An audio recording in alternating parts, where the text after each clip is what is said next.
right, thank you. Hello. I think there's a quip from, I think, miscredited to Mark Twain that says, "Sorry, I apologize if I wrote such a long letter. If I had more time, I would have written a shorter letter." And I think I owe you a similar apology for this title. There's a lot of words here. We're going to talk about semantic layers. Okay, so some lightning context. Airbnb is a two-sided marketplace, so there's some complex supply-demand dynamics, which leads to a lot of interesting data problems. We've got lots of data on the order of hundreds of petabytes. We self-host a lot of open source infrastructure, a lot of stuff, Barak and Iceberg and Trino, et cetera. We have a closed source semantic layer. It's called Minerva. Minerva is very widely adopted at Airbnb. We've got on the order of 45,000 metrics, 15,000 dimensions, and thousands of users. It powers analytics, reporting, A/B testing, and experimentation, so it's very widely used. I think semantic layer is an ambiguous term, so I'm going to try to do my best to define it. The semantic layers typically provide some amount of data modeling, right? So you're going into the system and you're specifying logical entities and how those relate to maybe tables in a data warehouse. You're defining relationships between those entities, and that allows for more intuitive discovery of that data. They also provide some amount of data abstraction. So clients don't need to worry about tables and columns and joins. Typically, they're thinking about these logical entities, which can really help simplify access to that data and how you integrate it into other tools. So Minerva is what I would call a headless semantic layer, where we provide APIs for modeling data and accessing that data, but you need to integrate it with some other client that's actually going to do the analysis. Right? So the way this typically works, or the way this does work, is users are coming in and they're writing YAML config files that model data. They're committing that to a Git repository. And Minerva does validation, it does governance, making sure things have owners, et cetera. It then compiles those YAML configs into data pipelines.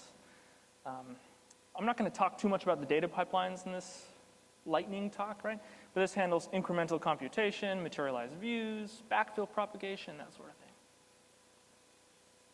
thing. The data model also gets loaded into our query API, which serves user queries and which a lot of the applications are actually integrating with, right? So this query API has a SQL interface, which is the title of the talk. It also handles rewriting for materialized views, and it handles algorithmic materialized view selection and a number of other things. But a lot of what we're going to focus on is the semantics of that SQL interface.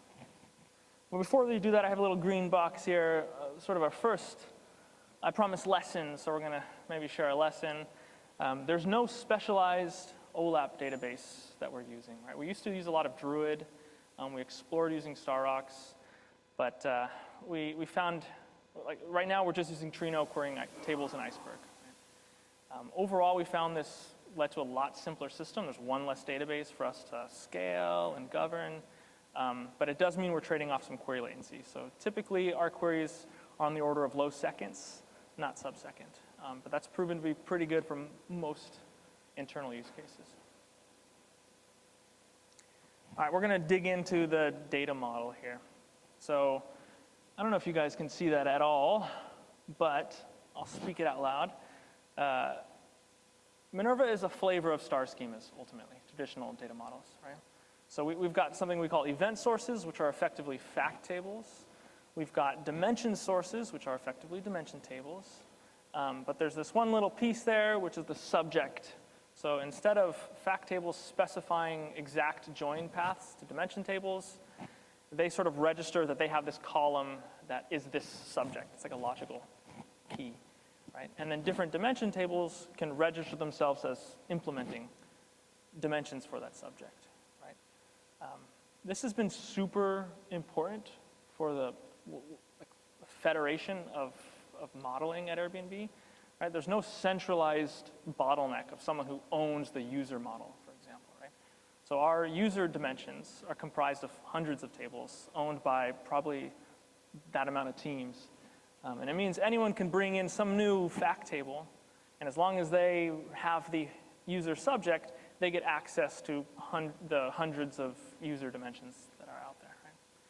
So that's been super key to our data model. Next, we've got metrics. Metrics are essentially aggregate expressions defined on event sources. So that's nothing crazy. Metrics and dimensions all share the same global namespace in Minerva. Right? So when we said we've got 45,000 metrics and 15,000 dimensions, that means each one of those objects has a unique name in that global namespace. And all dimensions are conformed. Right? So a different dimension source can implement the same logical dimension for a different subject. Right? In this example, I don't know if you can see it, but it's showing a dim origin city. Maybe an origin can be defined for a user. It can be defined for a not logged in visitor to the website, that type of thing. So what we've learned here is metrics and dimensions have become the primary output of the semantic layer. Typically what people are searching is they're searching for metrics and dimensions. They're not searching for tables. And because they share the same global namespace, it makes Minerva very good at multi-fact analysis. A lot of users are querying multiple metrics at the same time and slicing and dicing them by different dimensions, and they don't even realize they're coming from different fact tables. All right, next we're going to dig into this query API here. Okay, so our main query API is called MinervaSQL, where users write an abstract SQL dialect. We call it MinervaSQL.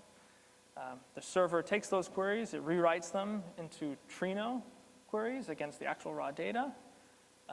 It's doing most of that with an open source library called SQLglot. Right? So it's doing a lot of the parsing, transformation of syntax trees, et cetera, with SQLglot.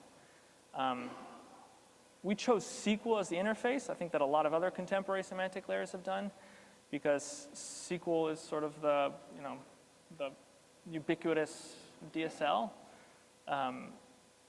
A lot of BI tools like Superset and Tableau expect SQL. So if you can provide a SQL interface, it makes it very easy to integrate. It's also well understood by humans and foundation models, right? So a lot of models have been trained on oodles of SQL out there, so they're pretty good at writing these queries as well. All right, so here is what one of these queries looks like. It might be pretty small out there for you in the back. On the right is what this might get rewritten to in Trino, right? So here at the bottom, you can see there's like a full outer join on two fact tables. We call that drill across. It knows how to automatically find the dimensions you're looking for, so automatic joins to dimensions.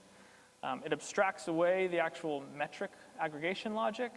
So you're saying you want to aggregate bookings. You're not necessarily saying what the aggregation logic is, but that gets written at rewriting time. So this is one big table. It's called all, but it is one very big table. It's got like 100,000 columns. So this has some trade-offs. This makes it, in general, we need custom schema discovery, right? You can't give Tableau or an agent, you can't give it all of the columns at one time. It's just way too much context for it to deal with. Like Tableau will crash trying to load that many columns. So in different tools, we have to build custom schema discovery mechanisms. It also leads to some behavior ambiguity. It violates some of the SQL rules in many cases. So there are certain types of queries where it gets confusing for users and developers what they mean. But this is kind of how we manifest that really good multi-fact analysis, right? Where you can easily add just a simple select statement. I want to aggregate bookings, I want to aggregate views, group by this dimension, and that might come from many different fact tables. We've also allowed for arbitrary SQL expressions, right? So here we're looking at a semi-join, which is very common for top K queries. This has been super important for comprehensive integrations with different BI tools, because they will generate queries like this. So you need to be able to support arbitrary SQL. It's also been super useful for what I'm calling last mile transformations. Say someone, a human, whether they're writing a SQL query or an agent is trying to generate some query, they can push a lot of the munging of data into the query, and they don't need to then load it into memory and reshape things. We also allow to blend data from the semantic layer with data from the underlying data lake. So here what we're looking at is we're aggregating a metric sliced by a dimension that's not actually defined in the semantic layer. So this has been super useful for very exploratory use cases where having to go into Git or YAML, like it just is too cumbersome, so they can quickly iterate, executing queries. Okay, so some takeaways here. My favorite lesson, if I wanted one takeaway for you guys to leave with, is that the subject abstraction that decouples fact tables from dimension tables has been super useful for removing centralized bottlenecks at Airbnb. I think this has been very impactful to even how we structure the data engineering org, because we don't necessarily need like a centralized team to manage these core concepts. I think a lot of other contemporary semantic layers take more of like a bottoms-up approach where you might start with your fact table and specify direct joins to your dimension tables. I think that's like a tried and true method, and it makes sense why you do that way. It's easy to understand, it's easier to implement, but I don't think it scales organizationally to the level that Minerva has. And what's next for us? I skipped over the ETL and the materialized view section, but that actually is like a bulk of what Minerva does. We generate over half of batch compute at Airbnb, so we're continuing to like harden that framework. We want to evolve that data model even more to have even more normalization. So we want to capture more of the definition of like logical entities, not just star schemas. And of course, we are continuing to invest in integrating Minerva with AI tools. We've found significant improvement in the performance and accuracy of those tools when they use a semantic layer instead of trying to find raw tables. So we want to lean into that. And I'm sitting here presenting the work of like lots of people. Some, I did not create Minerva. People created it before I even joined Airbnb. So thank you to all my coworkers and former colleagues and all of the open source tools that this is all built on top of. That's it.